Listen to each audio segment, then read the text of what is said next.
De verkiezingen in Gorinchem zijn natuurlijk belangrijk, maar er komen nog veel belangrijkere verkiezingen aan, namelijk in Hongarije. Over 2 weken zijn daar parlementsverkiezingen en dan kiezen ze dus ook een nieuwe premier. En dat kan wel eens heel spannend worden. De huidige premier, Viktor Orbán, die al 16 jaar aan de macht is en steeds meer wordt gezien als een halve dictator, die staat opeens achter in de peilingen. Wauw! Oké, dan is het blijkbaar niet een heel goede dictator, toch? Stalin zei volgens mij nooit van... jongens, hebben jullie Gijs Rademaker gehoord?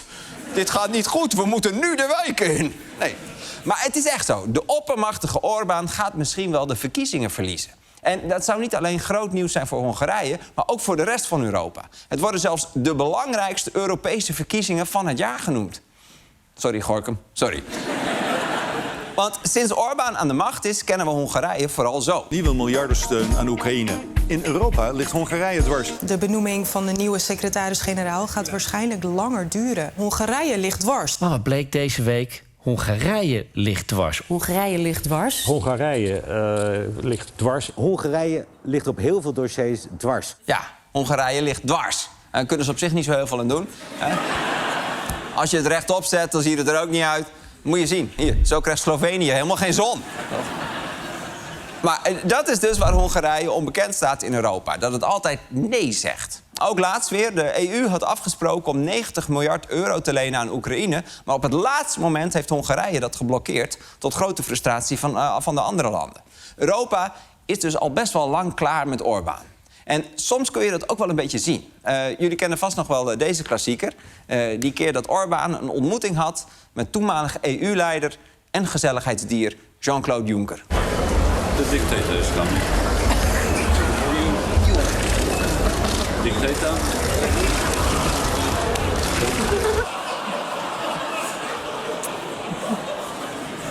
Dit fragment wordt met de jaren alleen maar beter.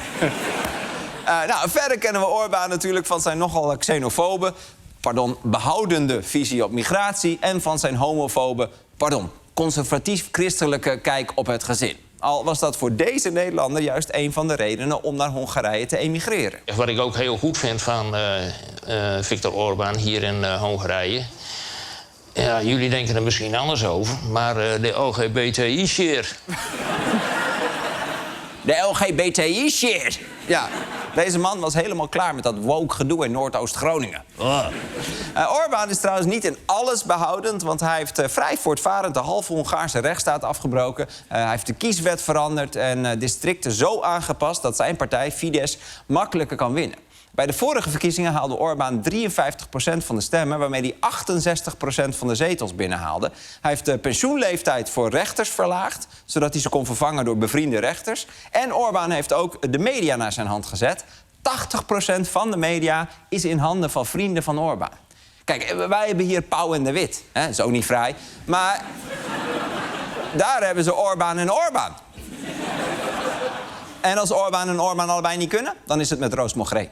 Dus dat is Orbán. Maar wie is dan zijn grote uitdager? Nou, dat is deze man. Péter Magyar. Fun fact, Magyar betekent Hongaar in het Hongaars. Dus hij is eigenlijk de Hongaarse Kim Holland. Wat is Magyar eigenlijk voor man? Nou, laten we even kijken wat Nieuwsuur zegt. Hij is een verrader, een oplichter en cocaïneverslaafd. Jezus, Nieuwsuur, even rustig! Tenminste, dat is het beeld dat de Hongaarse staatsmedia verspreiden van Péter Magyar. Oh, gelukkig. Het zijn de Hongaarse media die hem zo introduceren.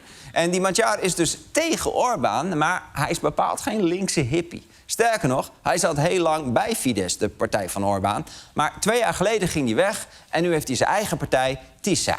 En die TISA-partij heeft een logo dat prima had gepast bij een fusie tussen GroenLinks en de PvdA. Maar ik denk niet dat Magyar daar met zijn ideeën lijsttrekker was geworden. Világosan elmondtam, hogy a Tisza-kormány szigorú politikát fog folytatni az illegális migráció kapcsán. Megtartjuk a déli határkerítést, nem fogadjuk el sem a migrációs paktumot, sem az egyéb elosztásokat. Ja, het is nog steeds best rechts.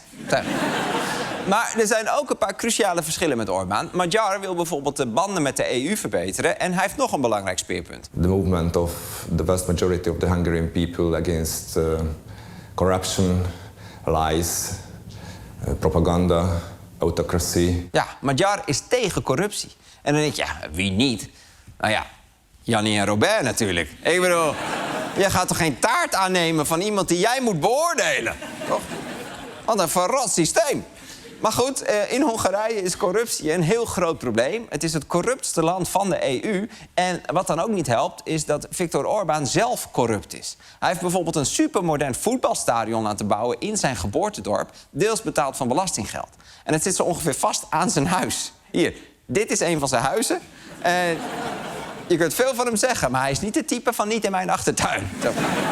En het stadion dat zit ook vaak voor maar 10% vol. Dat is logisch, want er passen 2 keer zoveel mensen in als er wonen in dat dorp. En in Arnhem denken ze misschien nu van, ja, wat is daar nou gek aan? Maar het is wel echt best gek. Hij heeft ook een mooi landgoed voor zichzelf laten bouwen. Kijk, hier, heel aardig landgoed, mooi symmetrisch. Het heeft alles. Hier zelfs 2 zwembaden. 2 zwembaden. Dat is best luxe, maar volgens Orbán valt dat allemaal reuze mee. Not one, but 2 stone swimming pools. Orbán reportedly claimed these are used as baths for sheep. 2 zwembaden voor de schapen. Dan heb je wel echt je schaapjes op het droog. Nee. Nou ja, oké, maar niet uit. En niet alleen Orbán zelf, maar ook zijn familie en vriendjes zijn de afgelopen jaren ontzettend rijk geworden van die corruptie. Bijvoorbeeld een jeugdvriend van Orbán die het schopte van dorpsloodgieter tot de rijkste man van Hongarije. Ach ja, the Hungarian dream. Alles is mogelijk, als je Orbán kent. Uit onderzoek blijkt dat vrienden van Orbán jaarlijks gemiddeld 1,8 miljard euro verdienen met opdrachten van de overheid. En terwijl Orbán en zijn vriendjes dus alleen maar rijker worden, gaat het met de gewone Hongaar steeds slechter. De economie loopt voor geen meter en de prijzen blijven maar stijgen. Salaries are about half the EU average. Living standards are among the lowest in the EU. Ja, het salaris is de helft van het EU-gemiddelde. Het gemiddelde, dat dus al naar beneden wordt getrokken door Hongarije. Maar het gaat dus heel slecht daar. Mensen moeten naar het ziekenhuis soms hun eigen wc-papier meenemen. Oh, dat lijkt me wel echt gedoe, toch? Ik vind die nieuwe regels van thuis verkleden vind ik al irritant. Ik ben volgens mij ook de enige die zich er netjes aan houdt. Ik loop altijd als enige zo naar binnen. Het onderwijs ligt in Hongarije ook op zijn gat. Kijk, er zijn zo weinig docenten dat sportleraren wiskunde moeten geven. Wauw.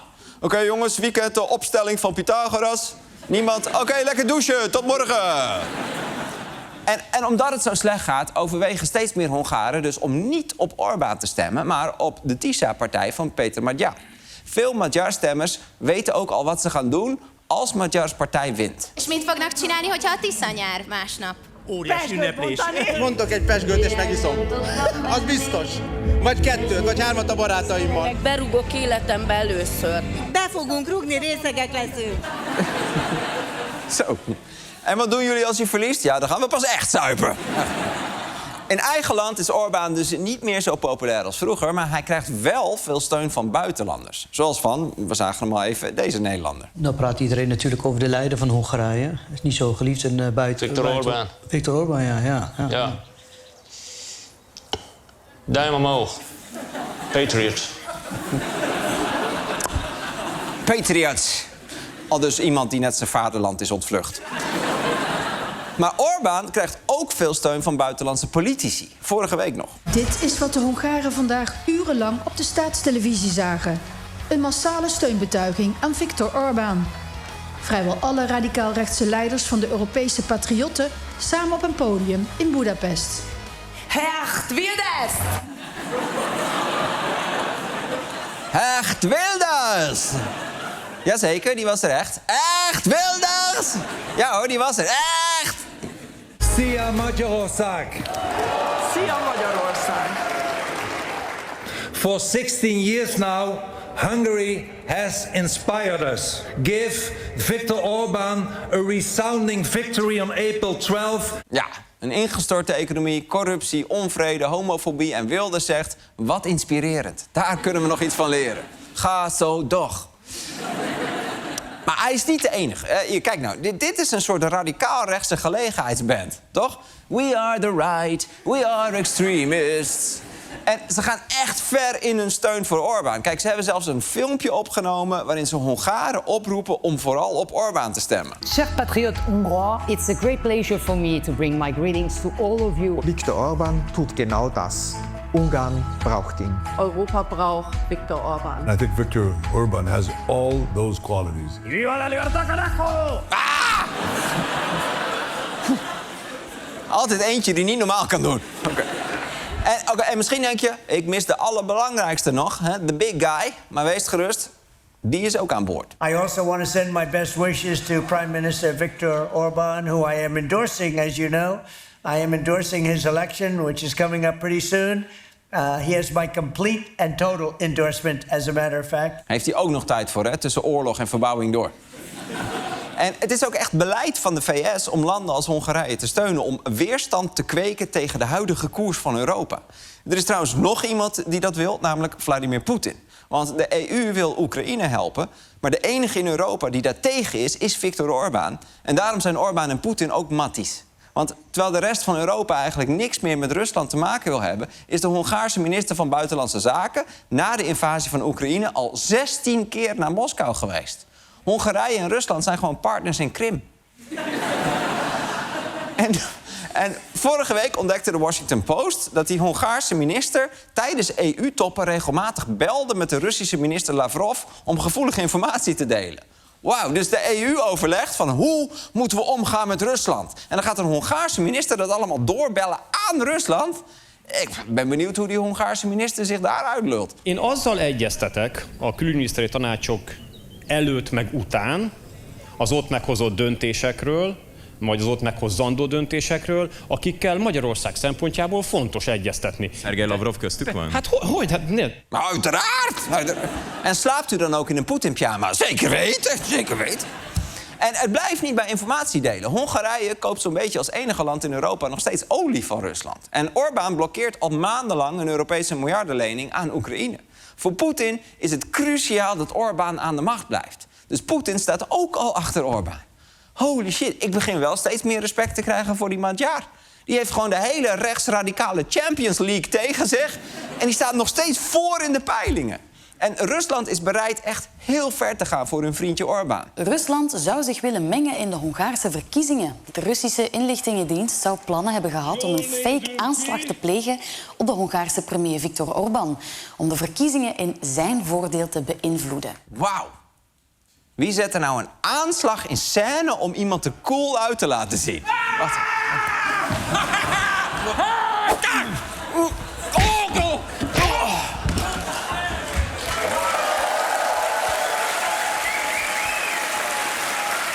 Sorry, het kan gebeuren.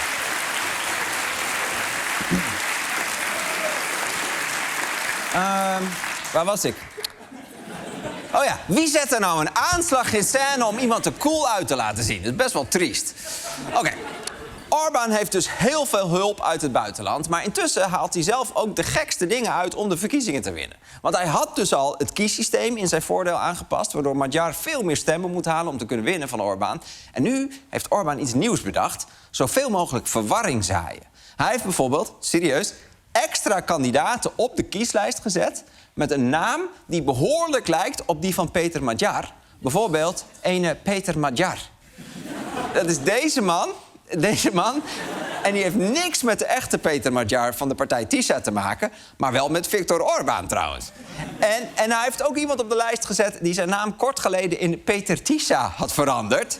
En die naamsverandering was toevallig rond het moment... dat op miraculeuze wijze ineens al zijn gokschulden waren afgelost. Dat is alsof Rob Jetten zijn neefje op de lijst zet... die net zijn naam heeft veranderd in Geert PVV. Orbán is op zoveel manieren in het voordeel. Orbán heeft zoveel steun en toch staat Peter Magyar in de meeste peilingen nog bovenaan. Dat moet voor Orbán zelf toch ook heel gek zijn. Hij heeft de hulp van alle Hongaarse media, de kieswet, de rechters, het stembiljet, Poetin, Trump, Milei, Netanyahu en alle radicaal-rechtse Europese leiders. En toch is dat misschien niet genoeg om herkozen te worden. Dat is bijna zielig, toch? Maar ja, wie heeft er nou medelijden met een dictator die de verkiezingen dreigt te verliezen? Ik niet. Gelukkig Voor Orbán is er een onafhankelijke stichting die zich wel bekommert om het lot van mensen zoals hij. 20% of dictators worldwide struggle with severe re-election problems. They wake up every day in fear, hearing the sounds of devastating opinion polls. Dictators in Need is an independent organization helping dictators and autocrats worldwide who are in danger of losing power. Men like Viktor from Hungary. Viktor did everything right. Massive corruption, controlling the media and the justice system, even using public money to build a swimming pool for his sheep. But he still may lose it all to a guy in a hoodie named Peter. Our volunteers from all over the world are doing everything they can to cheer Viktor up. But they cannot do it alone. They need your support. Donate today and receive our monthly magazine, The Dick Paper. With your help, we can make sure that boys like Viktor can keep driving their countries into poverty and block financial support for Ukraine. Because no dictator should have to live in fear of democracy. Dictators in Need. Supporting suppression since 1933.